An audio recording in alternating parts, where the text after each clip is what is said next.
2025년 8월 19일 화요일 광야의 묵상입니다. 오늘 우리에게 주시는 살아있고 항상 있는 하나님의 말씀은 스가랴 12장 1절로 14절입니다.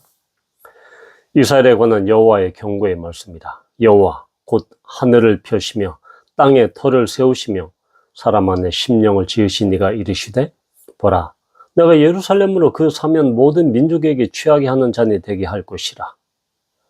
예루살렘이 에오사일 때 유대까지 이르리라. 그날에는 내가 예루살렘을 모든 민족에게 무거운 돌이 되게 하리니 그것을 드는 모든 자는 크게 상할 것이라. 천하 만국이 그것을 치려고 모이리라. 여호와가 말하노라.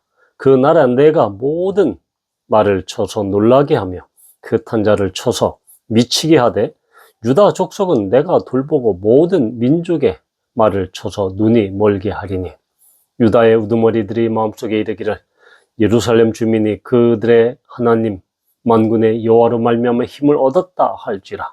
그날에 내가 유다 지도자들을 나무 가운데 화로 같게 하며 곡식단 사이에 횃불 같게 하리니 그들이 그 좌우의 에오산 모든 민족들을 불사를 것이요 예루살렘 사람들은 다시 그 본 곳 예루살렘에 살게 되리라. 여호와가 먼저 유다 장막을 구원하리니 이는 다윗의 집의 영광과 예루살렘 주민의 영광이 유다보다 더하지 못하게 하려 함이니라.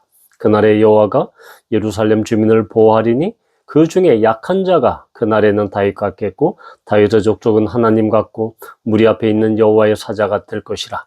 예루살렘을 치러 오는 이방 나라들을 그날에 내가 멸하기를 힘쓰리라. 내가 다윗의 집과 예루살렘 주민에게 은총과 간구하는 심령을 부어주리니 그들이 그 찌른 바 그를 바라보고 그를 위하여 애통하기를 독자를 위하여 애통하듯 하며 그를 위하여 통곡하기를 장자를 위하여 통곡하듯 하리로다. 그날에 예루살렘에 큰 애통이 있으리니 무기또 골짜기 하다드 림몬에 있던 애통과 같을 것이라. 온 땅 각 족속이 따로 애통하되 다윗의 족속이 따로 하고 그들의 아내들이 따로 하며 나단의 족속이 따로 하고 그들의 아내들이 따로 하며 레위의 족속이 따로 하고 그들의 아내들이 따로 하며 시므이의 족속이 따로 하고 그들의 아내들이 따로 하며 모든 남은 족속도 각기 따로 하고 그들의 아내들이 따로 하리라. 아멘. 이제 12장에는 하나님께서 예루살렘을 주님께서 보호해 줄 것이다, 지켜 주실 것이다 라는 그 말씀을 하십니다. 이 12장에는 그날에라는 이 단어가 많이 나오죠. 3절에도 그날에는, 그리고 6절에도 역시 그날에, 8절에도 역시 그날에 라고 이렇게 그날에라는 11절에도 역시 나오죠. 그날에. 이렇게 그날에라는 단어를 통해서 바로 이 종말론적인 그런 상황들을 지금 명백하게 보여주고 있다라는 것이죠. 즉 종말의 때에 바로 예루살렘을 하나님께서 지켜 보호하여 주실 것이다 라는 것입니다. 자, 그런데 우리는 여기에서 바로 10절에 보면 내가 다윗의 집과 예루살렘 주민에게 은총과 간구하는 심령을 부어줄 것이다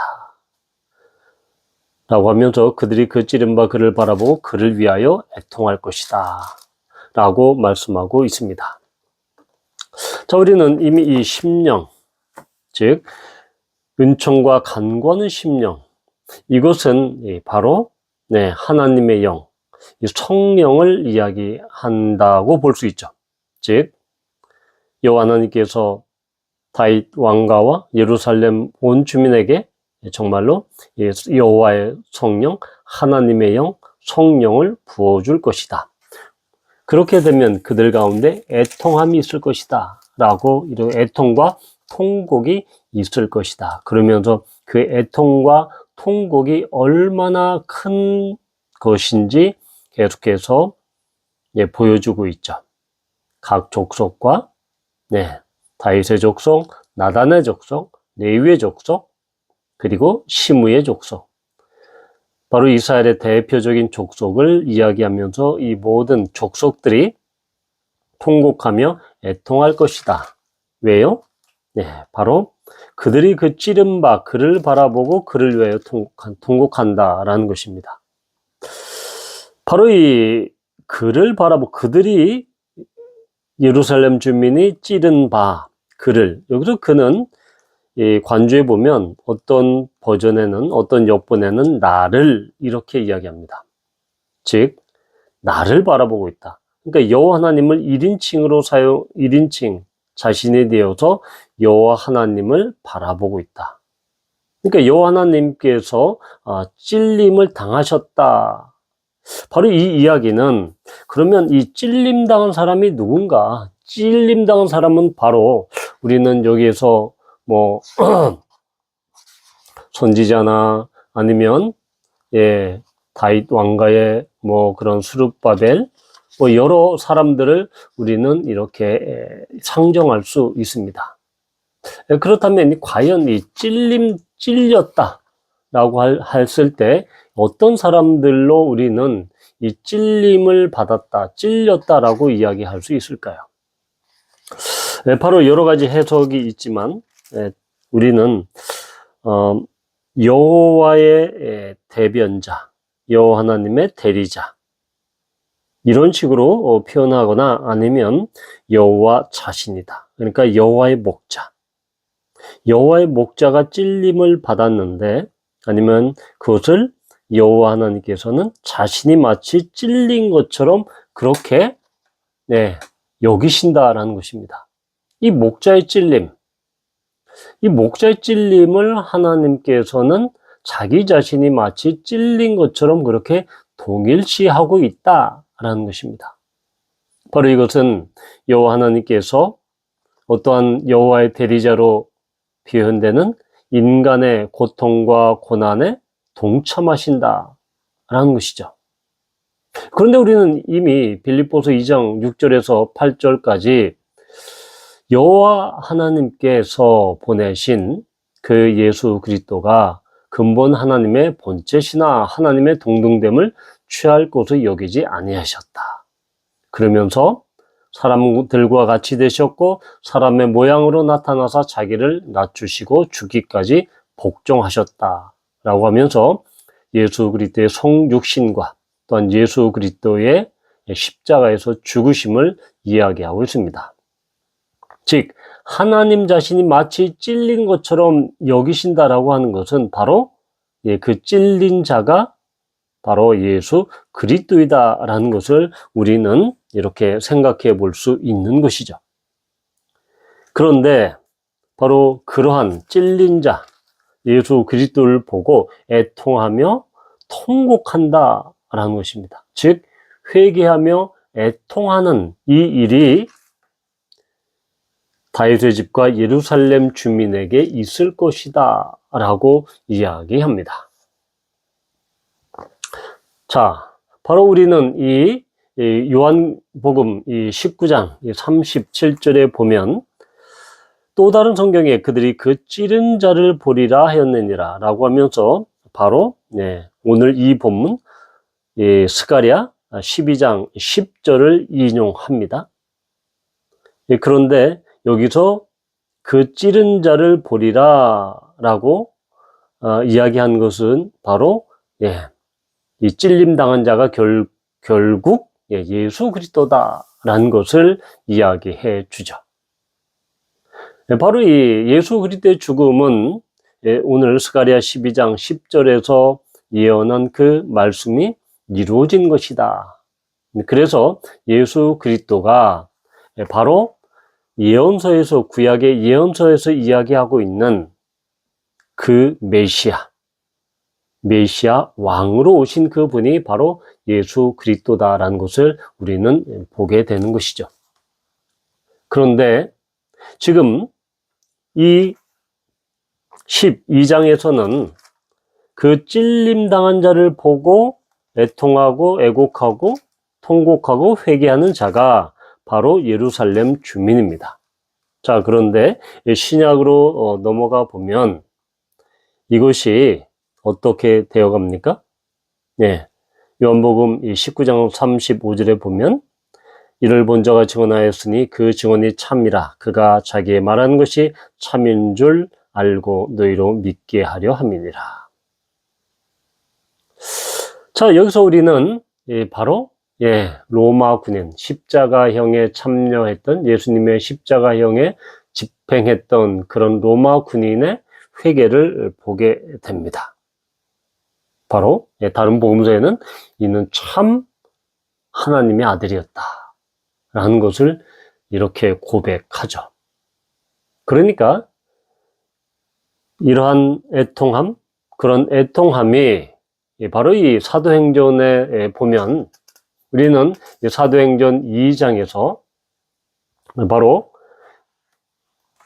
오순절 성령 강림이 일어나는 그 사건이 일어난 뒤에 바로 베드로의 그런 복음 선포가 있습니다. 그러면서 이 복음 선포 뒤에 사람들이 어떻게 반응합니까? 바로 그들은 사도행전 2장 37절, 38절에 보면 그들이 이 말을 듣고 마음에 찔려 베드로와 다른 사도들에게 물어 이르되 형제들아 우리가 어찌할꼬 하거늘 즉 너희들이 십자가에 못 박아 죽인 찌른 그 분이 바로 예수 그리스도다. 이 예수를 하나님이 주와 그리스도로 되게 하셨다라는 이 복음의 핵심의 말씀을 듣고 여기에 있었던 디아스포라 유대인들 그리고 이 본토 유대인들 많은 사람들이 마음에 찔려서 결국은 36절에 보면 베드로가 이르되 너희가 회개하여 각각 예수 그리스도의 이름으로 세례를 받고 죄의 사함을 받으라 그리하면 성령의 선물을 받으리니. 바로 이러한 이 사도행전 2장을 통해서 어떤 성령 강림 이후에 사도행전 2장을 통해서 우리는 성령을 통해서 이들이 회개하고 죄의 사함을 받는 그러한 역사가 일어납니다. 단순히 이제는 구약에서 이 예루살렘 주민들이 회개하고 애통하고 통곡하는 그 장면에서 이제 오순절 성령 강림 이후에 그 성령이 모든 사람들에게 이렇게 믿는 모든 사람, 선택된 모든 사람들에게 이렇게 부어짐으로 말미암아 그 회개, 찌른 자를 향한 그 애곡과 애통이 바로 모든 족속들에게, 모든 이방인들에게 그렇게 확대가 된다라는 것을 볼 수 있습니다. 바로 이러한 역사, 회개와 애통과 또한 이 통곡의 그런 놀라운 일들이 일어날 수 있었던 것은 바로 성령의 감동이었다. 하나님의 영의 임재였다라는 것을 우리는 볼 수 있는 것입니다. 따라서 우리는 우리가 믿게 되고 또한 십자가를 바라볼 때마다 우리를 위해서 피와 또한 그 물을 흘리신 그 예수님을 바라보고 우리가 은혜롭게 또한 그 구원의 은혜에 감격할 수 있는 것은 바로 성령님께서 우리 가운데 역사하셨기 때문입니다. 바로 이렇게 성령은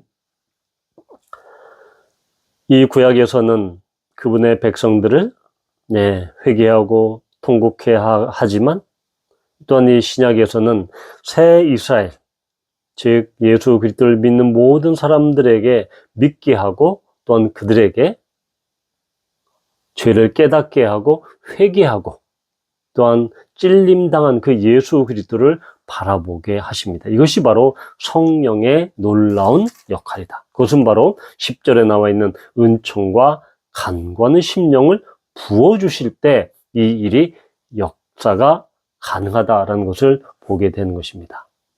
바라기는 이러한 주님의 놀라운 역사가 우리 모두에게, 성령의 큰 역사가 우리 모두에게 임하여서 우리가 우리 안에 있는 작은 죄까지도 회개하며 통곡하는 우리 모두가 되기를 축복합니다. 기도합니다. 주님, 정말로 하나님께서 은총과 간구하는 심령을 부어주실 때 예루살렘 주민이 회개하고 통곡하고 애곡하고 또한 신약시대에는 새 이스라엘인 택함받은 구원받은 백성들이 회개하고 통곡함을 봅니다. 우리도 이런 구원받은 백성으로 삼아주심을 감사합니다. 예수님의 이름으로 기도합니다. 아멘.